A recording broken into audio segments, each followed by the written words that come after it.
I'm Emma Reynolds, 32, a hardworking woman who recently lost her husband. Living alone in the house I grew up in, I thought it was my safe place, my connection to my past, and a piece of stability I could hold on to. But everything changed the day I got the shocking call. My parents had signed over the house to my younger sister, Hannah, without even telling me. They didn't call, didn't warn me, didn't discuss it. I found out like a stranger would, through the paperwork at the bank. At first, I couldn't believe it. I read the papers over and over, hoping I was mistaken. I kept asking myself why they would do this. Was it because Hannah needed it more? Did they think I wouldn't mind? The betrayal cut deep. This was my home, my sanctuary, the place where I mourned, laughed, and held on to memories of my late husband. And suddenly I was erased from it. I remember walking through the rooms, touching the walls, the kitchen counters, the living room where I'd spent hours crying after losing my husband. Every familiar corner felt foreign. The thought that my own parents would just hand it over to someone else without a word made my chest ache. It wasn't just about the house. It was the trust, the love, the bond one thought I had with them. That trust was gone in an instant, replaced with shock, anger, and heartbreak. Hannah, meanwhile, didn't even seem embarrassed or guilty. She acted like it was all normal, like I had no claim or right to feel upset. I couldn't stand the thought of her celebrating what was supposed to be mine. I didn't want to fight, at least not at first, but I couldn't just let it slide. Every day, I felt the injustice settle deeper in my bones. That's when I made the decision to stop paying the mortgage. It felt like the only control I had left in this situation, a way to silently protest the betrayal. I knew it wouldn't be easy. The bank wasn't going to wait for my heartbreak. Letters and calls started coming in. Each one made my heart pound, but at the same time, I felt a strange mix of fear and relief. Fear because losing my home was terrifying. Relief because for the first time, I felt like I was standing up for myself. It was the first step in reclaiming something I thought was lost forever, even if it meant facing storms I hadn't imagined before. I decided I needed answers, so I went to my parents' house, hoping for an explanation that would make sense. The moment I arrived, I realized this wouldn't be easy. Their smiles felt forced, their eyes distant, and the warmth I remembered from my childhood home was gone. I tried to bring up the house, my voice shaking at first, but they brushed it off as if it were a trivial matter. My father muttered something about Hannah needing it more, and my mother nodded quickly, avoiding eye contact. Hearing that made my stomach twist. How could they think taking something so personal from me was justified? It wasn't just a building. It was my memories, my grief, my life. Their calm rationalizations felt like knives cutting deeper with every word. I kept looking for a hint of regret, a sign that they understood what they had done, but there was nothing, just cold excuses and an insistence that everything they did was fair. I felt a flood of emotions I couldn't control. Anger bubbled inside me, hot and unrelenting, making my hands tremble. Part of me wanted to scream, demand they see the damage they had caused, but another part of me wanted to cry and walk away, to ignore the injustice and try to forgive them for the sake of family. That inner conflict tore at me, leaving me exhausted and raw.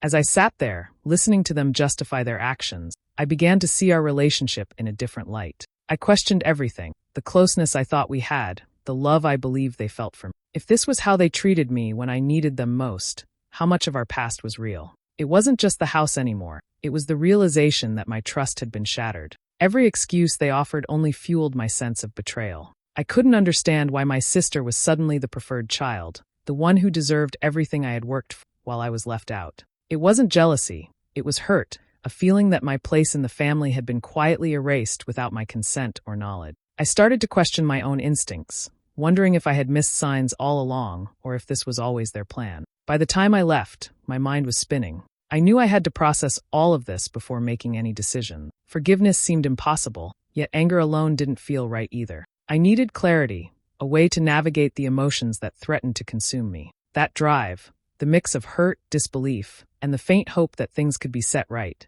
became the force that would guide me through the coming storm. I realized then that standing up for myself wasn't just about the house.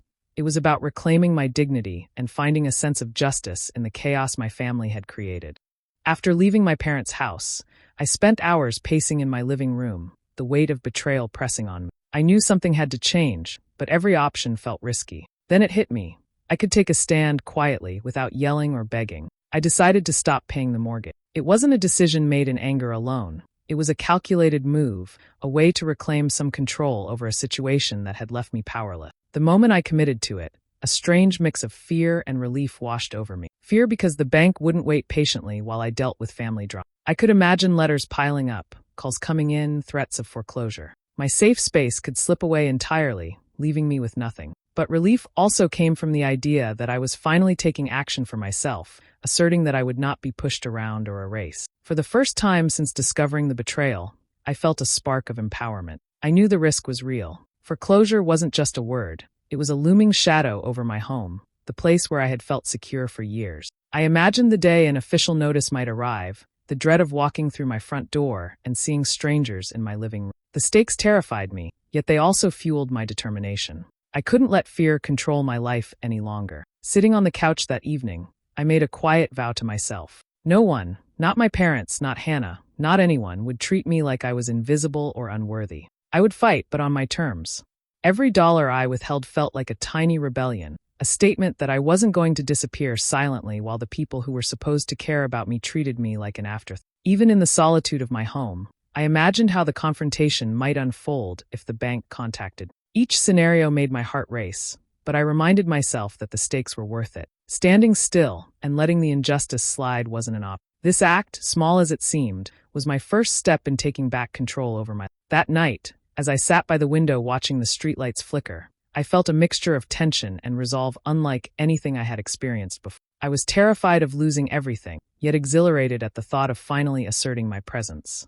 It was the first time I had felt this combination of fear and clarity, aware of the consequences, yet unwilling to back down. The house was more than bricks and wood. It was my symbol of endurance, my statement that betrayal wouldn't define me. I whispered to myself, promising I wouldn't be walked over again. And for the first time since the revelation, I felt like I had taken a small but meaningful step toward reclaiming my life. A week after my decision, Hannah showed up uninvited, her presence immediately filling the house with tension. She carried herself with that smug confidence I had always hated, as if she had won some invisible competition I didn't even know existed. Dinner that night became unbearable, not because of the food, but because of her constant gloating. Every sentence she spoke seemed designed to remind me that the house was now hers, that I had no claim, no power. "I can't believe this is finally mine," she said, leaning back in my own dining chair, her eyes sparkling with satisfaction. "Feels like everything's finally coming together for me. I guess some things just work out in the right order." Her words hit harder than I expected.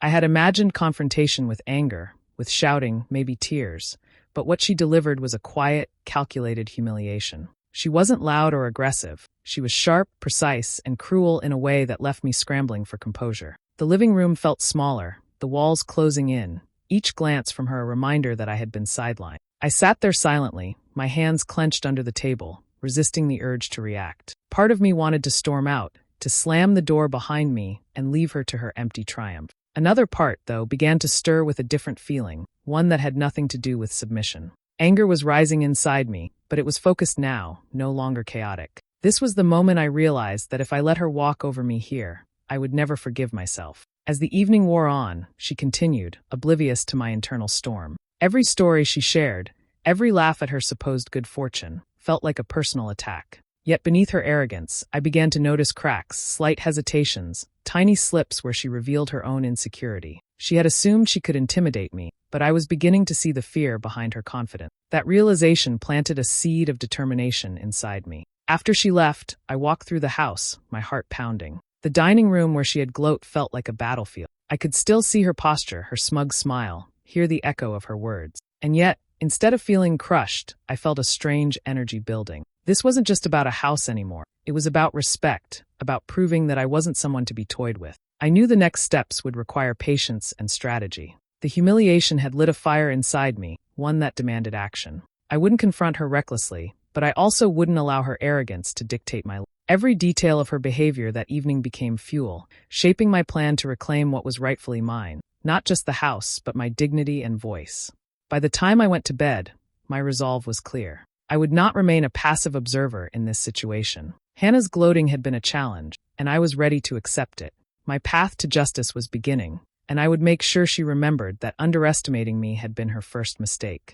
Feeling the weight of what I was up against, I knew I couldn't face it alone. I reached out to Jake Miller, my late husband's closest friend. I hadn't spoken to him much since my husband passed, but I trusted him more than anyone. When I explained the situation, his expression shifted from concern to determination. "Emma," he said, "you might have more rights than you realize. Let me look into the documents and see what we can do." Hearing that gave me a sense of relief I hadn't felt in. Jake's approach was practical and calm, the opposite of the chaos I'd been living in. He explained the options I had, pointing out potential flaws in the transfer paperwork and advising me on steps that could protect me from being completely displaced. I realized then that this wasn't just about emotion. It was about strategy, precision, and timing. For the first time since discovering the betrayal, I felt like I had a plan. At the same time, I quietly reached out to my grandmother, Margaret, someone I had always considered the backbone of our family. She had a way of seeing things others missed, and I hoped she might offer insight I hadn't thought of. When I visited her, she didn't need much explanation.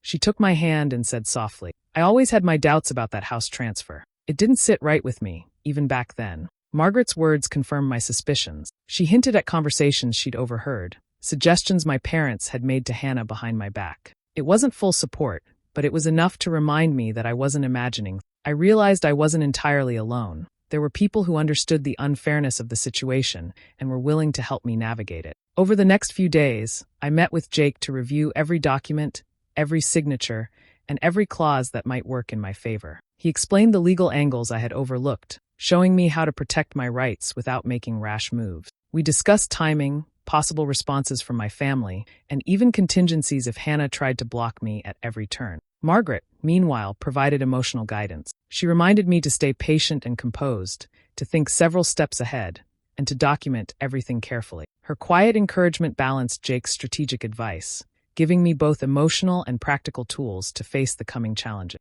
As I left their homes and returned to mine, a sense of readiness began to replace the fear that had dominated me for. I wasn't powerless anymore. I had a small, trusted network, a legal plan, and a sense of clarity about the steps I needed to take. The betrayal still stung, but for the first time, I felt like I had allies in my corner, and that gave me strength. I realized then that reclaiming what was mine wouldn't be simple, but with careful planning and the support of people who truly cared, it was no longer impossible. The stage was set, and I was ready to move forward, armed with strategy, determination, and the conviction that I wouldn't be outmaneuvered again. As Jake and I dug deeper into the paperwork, I began to notice discrepancies I hadn't seen before. Dates didn't align, signatures looked unusual, and certain clauses seemed rushed, almost careless. Every small detail that didn't fit gave me a spark of hope. For the first time since this nightmare began, I felt like the scales might tilt in my favor. One evening, Jake pointed out something that made my heart skip. "Look here," he said, tapping the contract.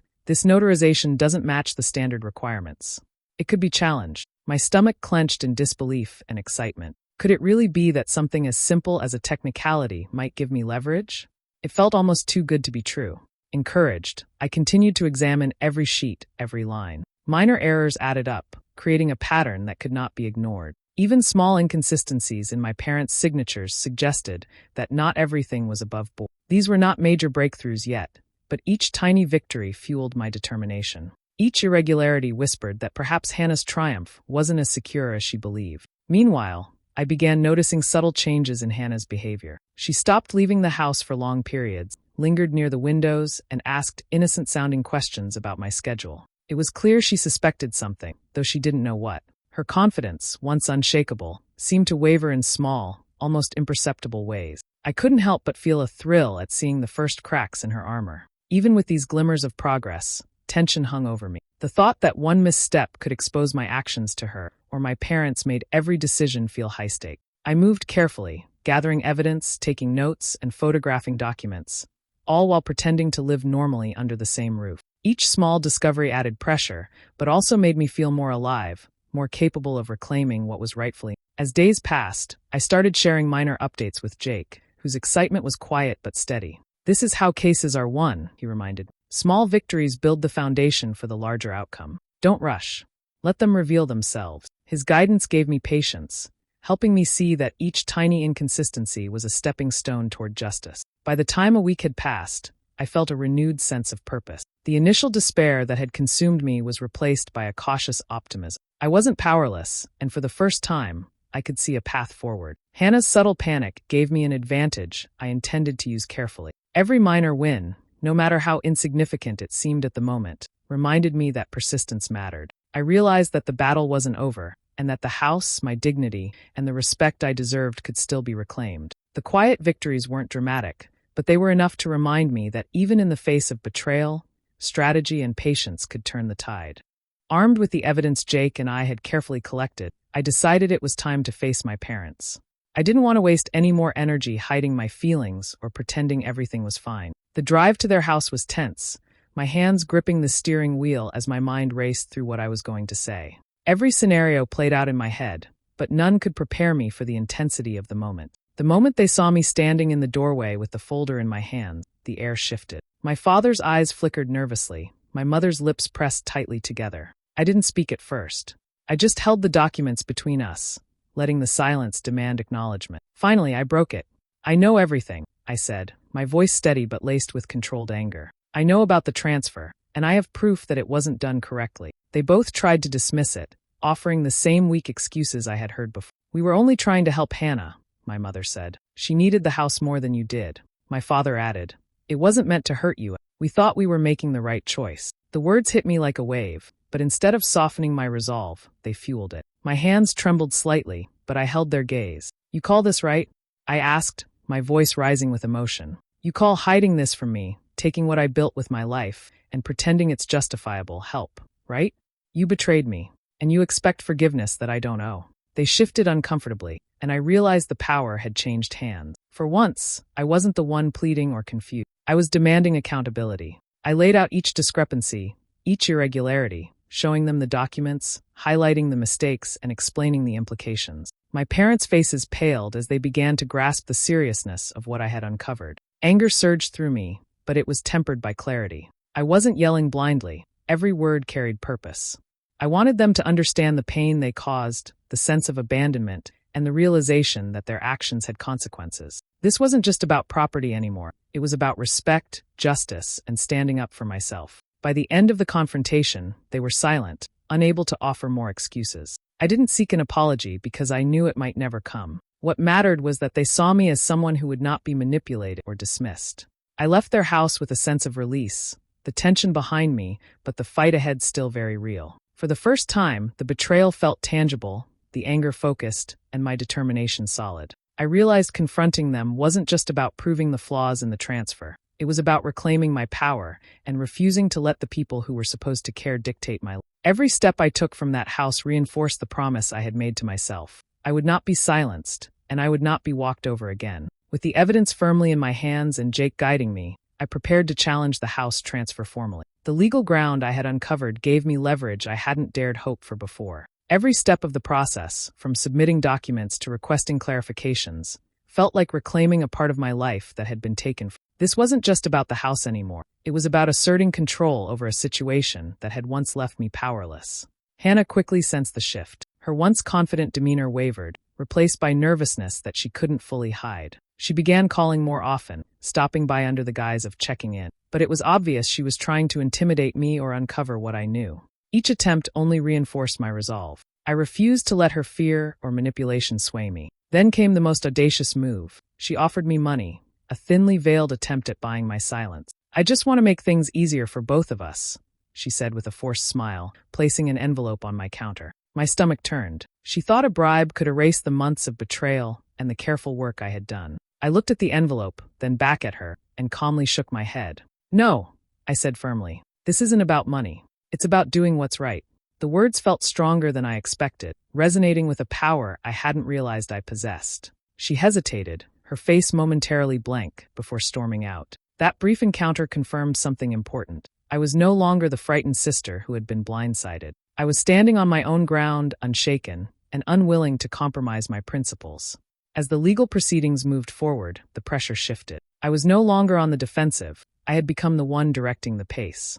Each motion filed, each request for review, tightened my control over the situation. The tension with Hannah escalated, her desperation growing as she realized the game was no longer in her favor. Every phone call she made, every visit she attempted, only reinforced the reality that her advantage was slipping away. The change wasn't just external, it was internal. I felt a confidence I hadn't experienced since losing my husband, a certainty that I could navigate challenges without being intimidated or silenced. The humiliation and betrayal that had once weighed so heavily now served as fuel, pushing me toward decisive action rather than fear. Even in quiet moments, I reflected on how far I had come. The house was still in contention, but the power dynamic had shifted. Hannah's schemes were visible, ineffective, and ultimately powerless against the preparation and resolve I had cultivated. I had learned to trust my instincts, to act deliberately, and to refuse any attempt to manipulate or belittle me. By the end of the week, I could see the path clearly. The house transfer was no longer a certainty for her, and I felt the satisfaction of knowing I had turned the tables. I wasn't just fighting for property. I was reclaiming my independence, my voice, and my right to be treated with fairness and respect. The struggle wasn't over, but I had proven, to myself and everyone else, that I would not be pushed aside. The tension with the bank had been gnawing at me for weeks. Each letter and call was a reminder of the precarious situation I faced, and for a while, it felt like the walls were closing in. But as the legal challenges unfolded, the bank's tone began to shift. The complications in the house transfer created enough uncertainty that they had to pause, reevaluate, and acknowledge that the situation wasn't as straightforward as they had assumed. When the formal notice arrived confirming that my claim was being recognized and that the foreclosure process was effectively halted, I felt an overwhelming sense of relief. It wasn't just about avoiding losing the house. It was validation that I had been right all along. Every hour spent reviewing documents, every careful step taken with Jake, had led to this moment. I could finally breathe in my own home without fear, knowing that my efforts had turned the tide. Neighbors who had once whispered about Hannah's luck, or assumed she had a rightful claim, now looked at me with newfound respect. Even distant relatives who had quietly supported her began reaching out, their messages tinged with acknowledgement of the unfairness I had endured. I felt a quiet satisfaction in knowing that the truth was becoming undeniable, that my persistence had not gone unnoticed. Walking through the rooms of my house after the bank's confirmation, I took my time noticing the familiar details: the sunlight through the windows, the worn spots on the carpet, the kitchen where countless meals had been shared. It all felt reclaimed, not just physically but emotionally. The house had been mine before, but now it truly felt like mine again. The space reflected my effort, my endurance, and the resilience I had shown in the face of betrayal. Despite the victory, the wound from my family's actions still throbbed beneath the surface. The betrayal by my parents and the manipulation by Hannah couldn't simply be erased. I carried that pain with me, a reminder of how fragile trust can be, even with the people closest to us. Yet alongside that ache was a stronger, more powerful feeling: pride in standing my ground, in refusing to let injustice go unchallenged. I realized that vindication wasn't only about winning the legal battle. It was about reclaiming agency over my life, showing that I could confront deceit and emerge intact. The sense of accomplishment was tempered by the knowledge that family ties had been fractured, but I also understood that some battles are worth the cost. Sitting in my living room that evening, I allowed myself to feel the full weight of what had been achieved. The fear, the humiliation, and the tension that had dominated my days were replaced with a calm certainty. I had been tested in ways I never anticipated, and I had proven to myself that I was capable, determined, and unshakable. The house was mine, the respect of others was regained, and while the scars of betrayal remained, I felt stronger than ever, ready to move forward on my own terms. Sitting quietly in my favorite chair, I let the events of the past months settle in my mind. The chaos, the tension, the sleepless nights, it all replayed vividly, but instead of overwhelming me, it revealed a truth I hadn't fully recognized before. I had survived betrayal in its most personal form and had emerged with a clarity and resilience I didn't know I possessed. The pain lingered, sharp and unavoidable, yet it was tempered by a sense of accomplishment that came from standing up for myself. I thought about my parents, their choices, and the ways they had disappointed me. I realized that continuing to rely on them, or expecting understanding from Hannah, would only reopen old wounds. Protecting myself meant setting boundaries, creating distance, and recognizing that some relationships, no matter the blood tie, could not be trusted to nurture or respect me. Limiting contact wasn't easy, but it felt necessary. I needed space to heal and to focus on building a life rooted in my own terms, free from manipulation and favoritism. As I walked through the house, each room seemed quieter, steadier. I allowed myself small comforts that I had neglected while navigating the storm. Arranging flowers on the windowsill, cooking meals slowly, lingering in the sunlight streaming through the living room.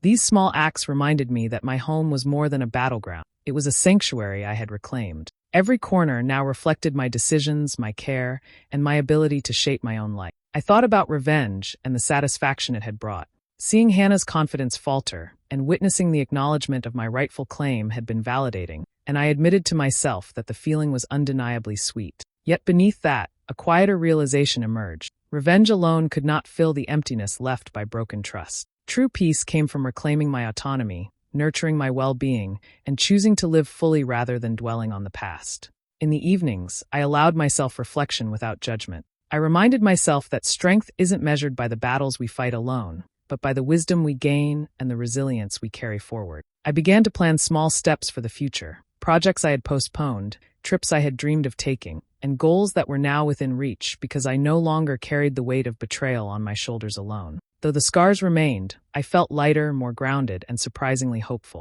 I had endured a test of trust, courage, and patience, and I had emerged with my dignity intact. The lessons were hard-earned. Trust wisely, act decisively, and never underestimate your own strength. I had won more than a house. I had regained my voice and reclaimed my life. As night fell and I looked out at the quiet street, I allowed myself a small, bittersweet smile. The chapter with my family had ended in a way I hadn't anticipated, and while some pain lingered, the future felt open. Healing, I realized, was far more rewarding than vengeance alone. I could finally embrace my life, my home, and the promise of days shaped by my choices, guided by the strength I had fought to discover within myself. Do you think I did the right thing by limiting contact with my parents and sister, or should I have given them another chance? I'd love to hear your thoughts in the comments. Subscribe for more stories like this.